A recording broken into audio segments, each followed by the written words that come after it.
देखिए बच्चों, हम यहाँ पे कोऑर्डिनेट कोवेलेंट बॉन्ड, जिसे डेटिव बॉन्ड भी कह सकते हैं, उसको डिस्कस करते हैं। डेटिव बॉन्ड या कोऑर्डिनेट कोवेलेंट बॉन्ड आयोनिक और कोवेलेंट के दरमियान की कंडीशन है। आयोनिक और कोवेलेंट के दरमियान की कंडीशन है, ठीक है। इसमें one sided sharing of electron होती है, यानी एक ही एटम अपना इलेक्ट्रॉन दूसरे को देता है, फिर उससे शेयर करता है। यानी जो शेयर्ड पेयर ऑफ इलेक्ट्रॉन है वो दरअसल कंट्रीब्यूटेड बाय वन एटम है। जो शेयर्ड पेयर ऑफ इलेक्ट्रॉन है, जो दो एटमों के दरमियान शेयरिंग हो रही है इलेक्ट्रॉन्स की, वो दरअसल presented by the single atom होता है। इसे हम कोऑर्डिनेट कोवेलेंट बॉन्ड कहते हैं। इसके फीचर ज्यादातर कोवेलेंट बॉन्ड की तरह है। प्रॉपर्टीज कोऑर्डिनेट कोवेलेंट बॉन्ड की ज्यादातर कोवेलेंट बॉन्ड की तरह ही है, ठीक है ना। सम करेक्टर जो है वो आयोनिक बॉन्डिंग की तरह है, अदरवाइज ज्यादातर करेक्टर इसकी प्रॉपर्टीज कोवेलेंट बॉन्ड की तरह ही है। अच्छा, इसकी एक पर्टिकुलर रिप्रेजेंटेशन है, एरो से रिप्रेजेंट करते हैं इसको, डबल हेडेड एरो से, ठीक है। अच्छा, कोऑर्डिनेट कोवेलेंट बॉन्ड अगर बन जाए तो बच्चों फिर हम उसे कोवेलेंट बॉन्ड से सेपरेट नहीं कर सकते। बिल्कुल कोवेलेंट बॉन्ड की तरह से बिहेव करता है ये। वही हाइब्रिडाइजेशन में भी इस्तेमाल होता है, वही शेप डिटरमिन करने के लिए भी इस्तेमाल होता है। तो ये हमारे पास चंद फीचर्स है। अच्छा, कोऑर्डिनेट कोवेलेंट बॉन्ड जो बनता है उसमें मानो दो तरह के एटम होते हैं। एक कहलाता है डोनर, यानी वो जो इलेक्ट्रॉन पेयर दे रहा है, और दूसरा कहलाता है एक्सेप्टर, जो इलेक्ट्रॉन पेयर ले रहा है, ठीक है ना, जो इलेक्ट्रॉन पेयर ले रहा है। तो दो तरह के एटम होते हैं, एक्सेप्टर और डोनर। डोनर के पास क्या होगा, डोनर के पास क्या होगा, ये जरा बात अहम है। डोनर के पास क्या होगा, डोनर के पास या तो लोन पेयर होंगे बच्चों, या फिर इसके पास नेगेटिव चार्ज होगा,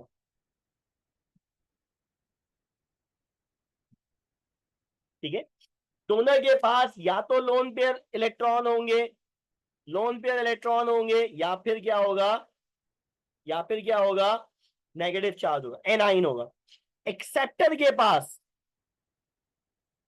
एक्सेप्टर की अगर हम बात करें तो एक्सेप्टर के पास क्या होगा, या तो एम्प्टी ऑर्बिटल होगा,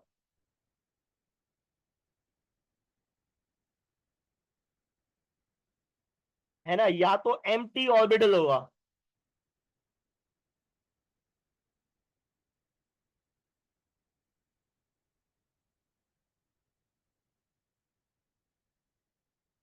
या फिर इसके पास पॉजिटिव चार्ज होगा।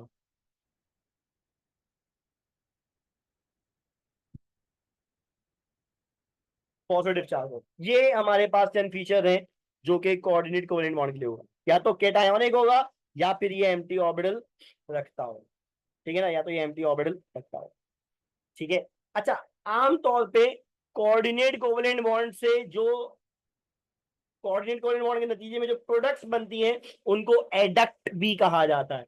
आमतौर में इनमें एडिशन रिएक्शन होता है। जब कोऑर्डिनेट कोवेलेंट बॉन्ड बनता है, दो चीजें आपस में जुड़ जाती हैं, ऐड हो जाती हैं, तो इसकी प्रोडक्ट्स को एडक्ट भी कहा जाता है ना, इसकी प्रोडक्ट को एडक्ट भी कहा जाता है। अब हमारे पास वो कौन से फीचर्स हैं जो ये काम करते हुए हमें नजर आएंगे, ठीक है ना, वो कौन से, खास तौर पे अगर हम बात करें तो हमारे पास जो एक्सेप्टर्स होंगे ना बच्चों, जो एक्सेप्टर्स होंगे हमारे पास, आम तौर पे जो थर्ड ए ग्रुप के एलिमेंट है,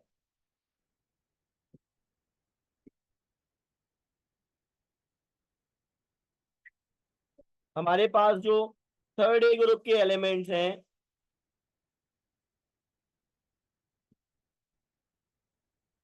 वो दरअसल इलेक्ट्रॉन पेयर एक्सेप्टर के तौर पे काम करते हैं, क्योंकि इनके पास एम्प्टी ऑर्बिटल होता है, ठीक है, इनके पास एम्प्टी ऑर्बिटल होता है।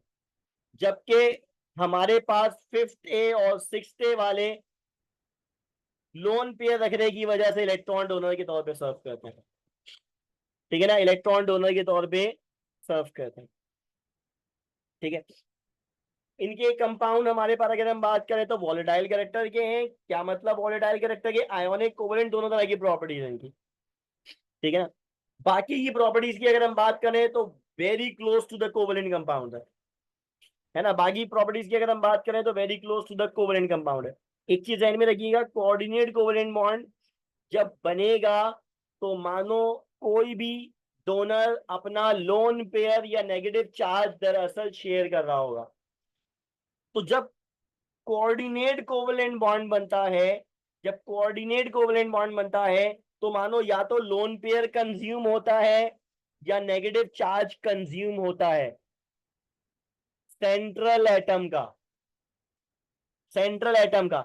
यानी वो सेंट्रल एटम जो अपना लोन पेयर इस्तेमाल कर रहा है एज डोनर ऑफ इलेक्ट्रॉन या नेगेटिव चार्ज इस्तेमाल कर रहा है एज डोनर इलेक्ट्रॉन, अगर सेंट्रल एटम ने अपना लोन पेयर या नेगेटिव चार्ज शेयर किया है, इन्वॉल्व किया है, डोनेट किया है, तो बच्चों ऐसे में उसका बॉन्ड एंगल बढ़ जाएगा, उसका बॉन्ड एंगल बढ़ जाएगा। क्या मतलब बॉन्ड एंगल बढ़ जाएगा?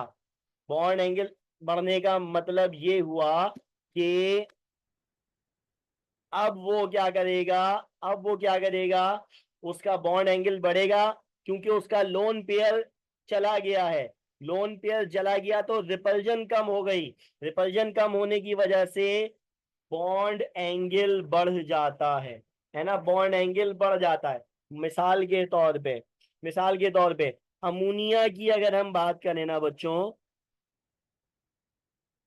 तो नाइट्रोजन के बाद लोन पेयर है। अब यहाँ जो NH बॉन्ड एंगल है, यहाँ जो N और H का बॉन्ड एंगल है, वो दरअसल कितना है? वो है 107 डिग्री। लेकिन जब यही नाइट्रोजन अमोनिया से अमोनियम बनाने चला जाता है,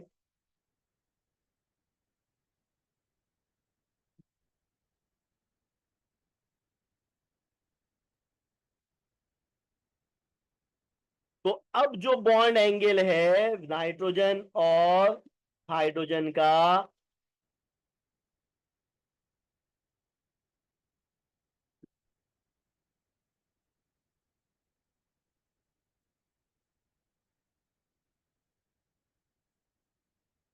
वो 109.5 हो जाता है।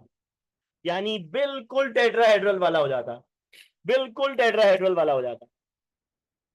ठीक है, तो ये बात जरा ध्यान में रखिएगा कि जब कोई central atom coordinate covalent bond में इन्वॉल्व होता है तो एज अ रिजल्ट उसका बॉन्ड एंगल बढ़ जाता है क्योंकि लोन पेयर कंज्यूम होने से रिपल्जन का इंपैक्ट कम हो जाता है। ठीक है बच्चों, समझ में आई बात? समझ में आई बात?